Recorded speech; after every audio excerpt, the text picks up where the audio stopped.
Poem A Thing of Beauty, written by John Keats.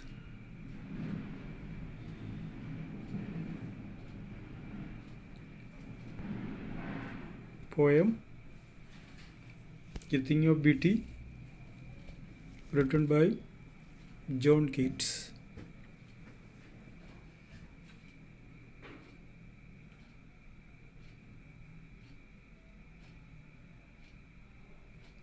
John Keats के बारे में बताया था कि was a British romantic poet.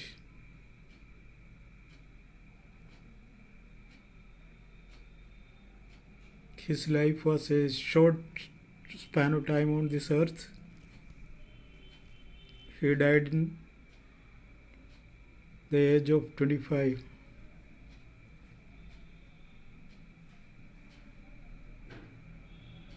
Because of tuberculosis. Actually, the poem is not in the heading The Thing of Beauty, but it is in the name of Endymion, a beautiful young shepherd.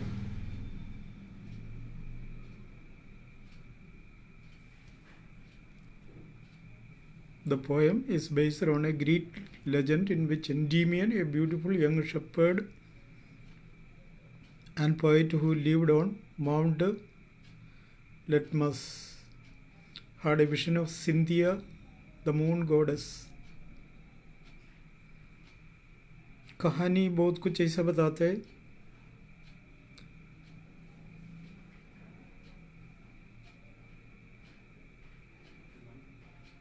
कहता है इसको सेउस mythological God ने punishment दिया क्योंकि सेउस की पत्नी के साथ इसका गलत संबंध था, इसलिए उसको पनिशमेंट के रूप में इसको फुल टाइम स्लीप दिया करता था. और कहानी ऐसा भी बताते हैं लंबी समय तक सोते रहने से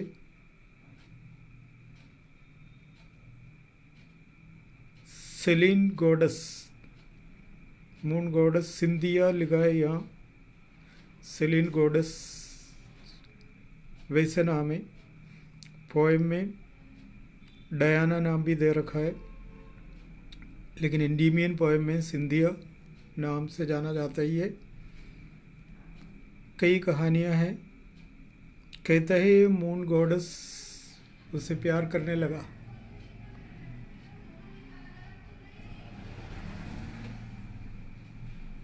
देखने में यंग था. ये भी कहते हैं उसको वरदान मिला है कि वो हमेशा ही यंग रहे. सुंदर तो था ही सही, हाव भाव से फिजिकली सब बहुत सुंदर थे. कोई भी उसको देखे उसके वश में आ जाते थे. और इस तरह की बातें इसके बारे में लिखा है. कहा जाता है सिंथिया जो मून गॉडेस के बारे में एक विशन हुआ, उस विशन को लोग देख के ये उसको ढूंढने निकले. निकलते रेगिस्तान पार करते आगे बढ़े और समुद्र का किनारे पहुंच गया. तो शांत समुद्र में इस चंद्रमा को देखे वो सिंथिया समझ के समुद्र में उतर गए और समुद्र में डूब के मरे. ऐसा कहानी भी है एंडीमियन के बारे में. और दूसरा बहुत सारे कहानियाँ ऐसे बताते हैं इनके बारे में. लेकिन ये बताता है सिंथिया गॉडेस हर रात को सोते वक्त उससे मिलने आते थे. लंबा समय तक सोते रहने से सिंथिया वहाँ रहकर उसकी सुंदरता का आनंद लेते थे. कहा जाता है एंडीमियन से उसको 50 बेटियां भी मिला है. ऐसी कहानियां हैं, क्योंकि ये ग्रीक लेजेंड तो ऐसे ही है, कहानियां हैं, तो हमें उस कहानी से कोई मतलब नहीं है. एंडीमियन कविता में से लिया हुआ एक पोर्शन है। एंडीमियन कविता का फर्स्ट लाइन है, ये thing of beauty is a joy for ever. उसमें ये बताते हैं सुंदरता के बारे में। कुछ लोगों को कोई चीज़ सुंदर लगे या कोई सुंदर लगे तो वो उसके नज़र में सुंदर है, दूसरों को लगे नहीं लगे, दैट मेक्स नो चेंज। उसको जो लगा दैट इज़ फाइनल। इस तरह से एक सुंदरता के बारे में बताते हैं। We see a lot of things in this world but you are not thinking about it deeply, so we cannot understand the beauty. But the poets, they are seeing a thing and they think about it and think about it, they think about it, and they get a lot of points about them, so they feel that they are beautiful. But we simply look at a thing and leave it, and we are not thinking about that thing, so we will not know, or we cannot say that that is a beautiful thing. But the poet says, a thing of beauty is a joy forever. सुंदर वस्तु सदैव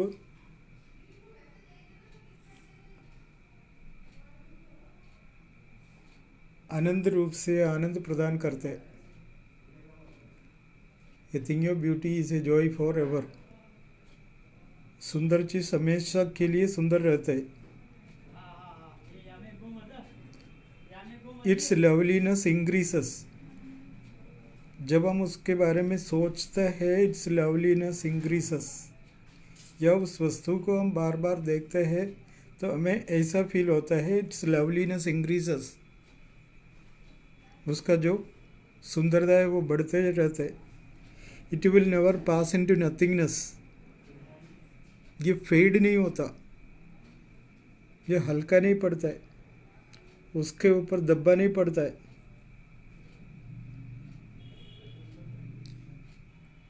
but will keep a Bower quiet for us. सुंदर चीज़ें जैसे हम किसी पेड़ के छाए में खड़े खड़े मतलब आराम मिलता है, तो इस तरह के जो आराम प्यार भरी चीज़ से मिलता है। And sleep full of sweet dreams and health and quiet breathing. और वही चीज़ हमें अच्छा नींद दिलाता है, नींद में सपना लाता है।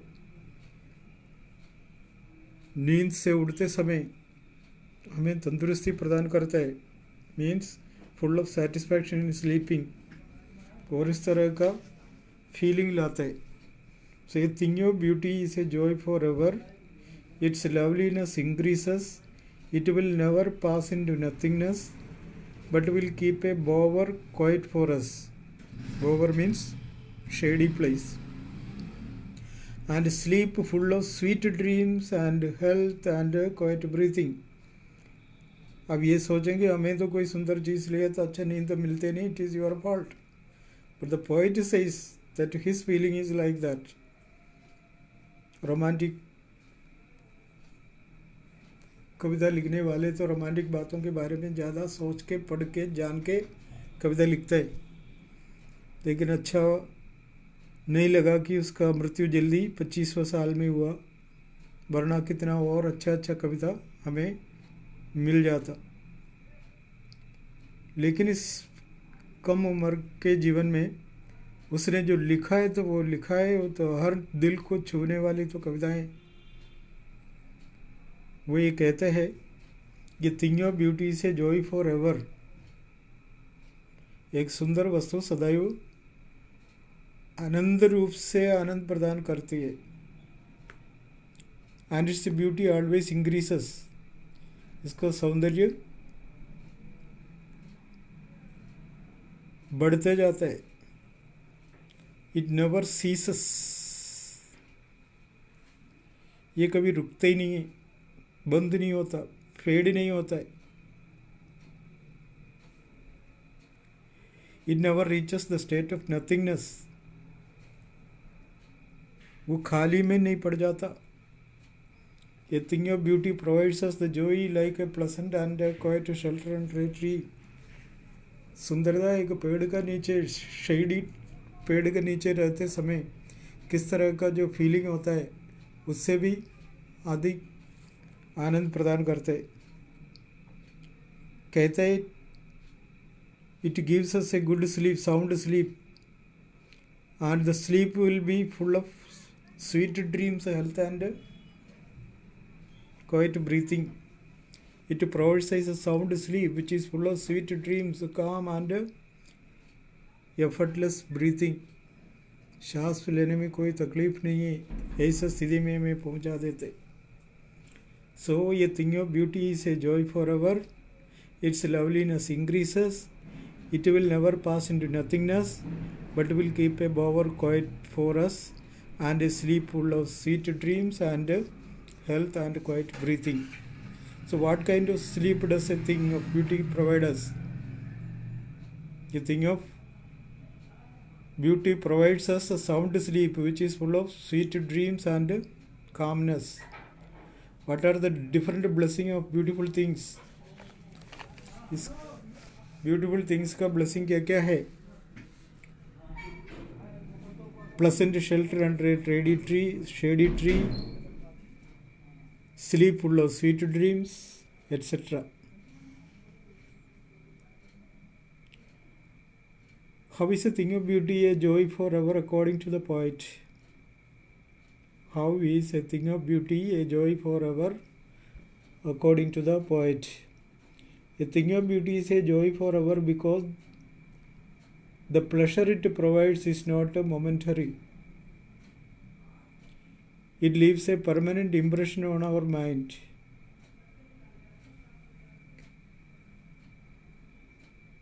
It will never pass into nothingness. That means it will not fade away, but it will keep a bower of a quietness for us. शांति प्रदान करते हैं। जैसे हम एक पेड़ के शेड में रहते हैं, तब गर्मी का मौसम में, ठंड के मौसम में नहीं सोचना, क्योंकि ठंड का मौसम में ऐसे कोई जाके पेड़ के शेड में तो रहते थोड़ी है। सो इस तरह का एक विचार है कवि का। तो when we compare the joy that receive from beautiful things,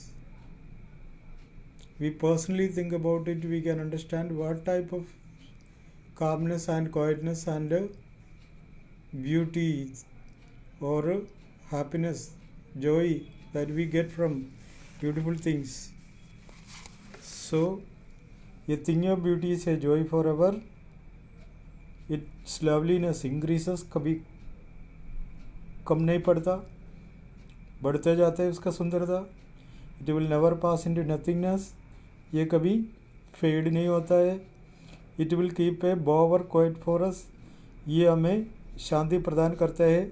जैसे हम एक पेड़ के नीचे, पेड़ के छाए में आराम करने के लिए खड़े वैसे। And it will give us ये sleep full of sweet dreams, health and quiet breathing. और इसके थ्रू हमें अच्छा नींद दिलाते और अच्छा सपना दे देते और अच्छा तंदुरुस्ती प्राप्त करने को मदद करते हैं और सोने में किसी भी तरह की तकलीफ नहीं देते। और इस तरह का सुंदरता है, सुंदर वस्तु के द्वारा हमें मिलता है। So next part, therefore on every morrow are we wreathing a flowery band to bind us to the earth. Therefore इसलिए, किस लिए? क्योंकि ये सुंदर चीज़ें हमें इस तरह की बातें प्रदान करता है। इसलिए on every morrow, morrow here means morning, tomorrow meaning भी है, इधर का मतलब morning. Therefore on every morrow are we wreathing a flowery band to bind us to the earth. इसलिए हम हर सुबह धरती से जुड़े रहने के लिए हम फूल की माला तैयार करते हैं। फूल की माला के लिए फूल तोड़ने जाता, फूल तोड़ने इसलिए जाना होता है, हमें फूल अच्छा लगता है। फूल को इकट्ठा करके माला का रूप बनाते हैं, वो भी सुंदर लगता है। ये जो पौधा उगता है धरती में, इसलिए हम धरती से जुड़े रहते। धरती का कोई सा भी चीज़ इस्तेमाल करें तो इसका मतलब है we are connected to the earth. इसलिए हम जाते फूल तोड़ के माला बनाने के लिए हर दिन सुबह। यहाँ तो सिस्टम नहीं है, लेकिन बाज़ार में जाके देख लो, सुबह सुबह फूल बनाने वाला माला वाला बना के बैठा है। गाड़ी चलाने वाले, गाड़ी के मालिक, ड्राइवर सब ये चीज़ खरीद के गाड़ी में लगाते। क्यों लगाते? एक तो देखने में सुंदर है और दूसरा इसका खुशबू अच्छी है और ये फ्रेशनेस देते हैं, गाड़ी के अंदर फ्रेशनेस भी देंगे, फ्रैग्रेंस भी देते हैं और इसीलिए लगाते। और लोग फूल का माला बना के सुबह बालों में लगाते, पर्टिकुलरली लड़कियां, और कुछ लोग टोपी का रूप में लगाते, जेंट्स खुशबू फैलाने के लिए। कुछ लोग कड़े के रूप में हाथ में बांधते हैं। ये सब कुछ इसलिए होता है because that is a beautiful thing. So therefore on every morrow are we wreathing a flower. Wreath इधर का मतलब बांधना। ये flowery band to bind us to the earth. धरती से जुड़े रहने के लिए हम इस तरह का माला तैयार करते हैं। Spite of despondence of the inhuman dearth of noble natures of gloomy days, of all the unhealthy and over-darkened ways made for our searching. In spite of all despondence meaning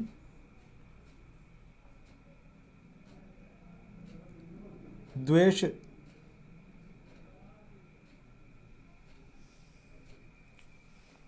in spite of इसके बावजूद despondence of inhuman dearth, despondence disappointment, निराशा, विद्वेष, द्वेष,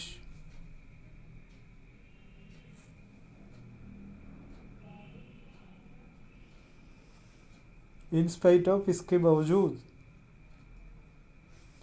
inhuman against human value, अमानवीय तरीका से, dearth कमी, noble great nature qualities,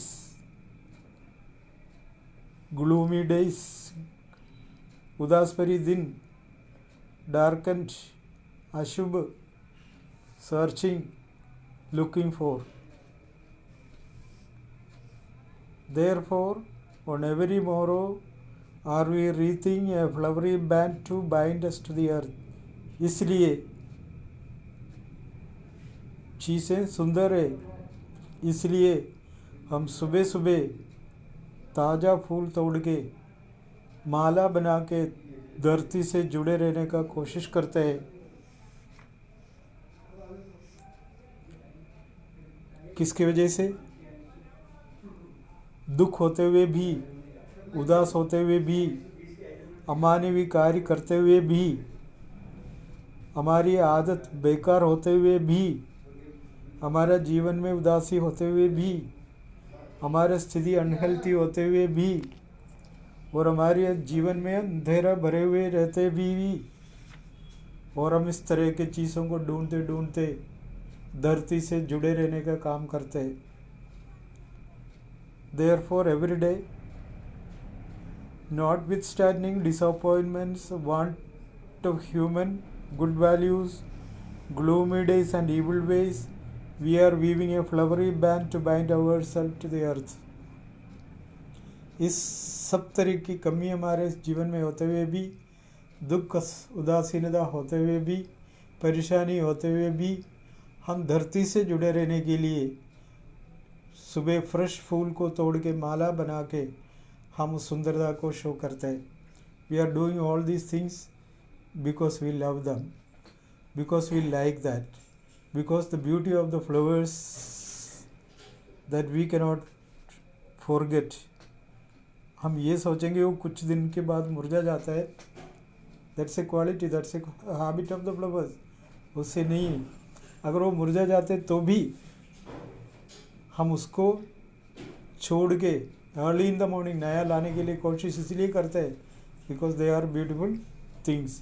इस तरह से धरती से जुड़े रहने के लिए हम इस तरह का काम करके हमारा खुशी को कायम रखने के लिए, सुंदरता को कायम करने के लिए कोशिश करते हैं। Let us stop here.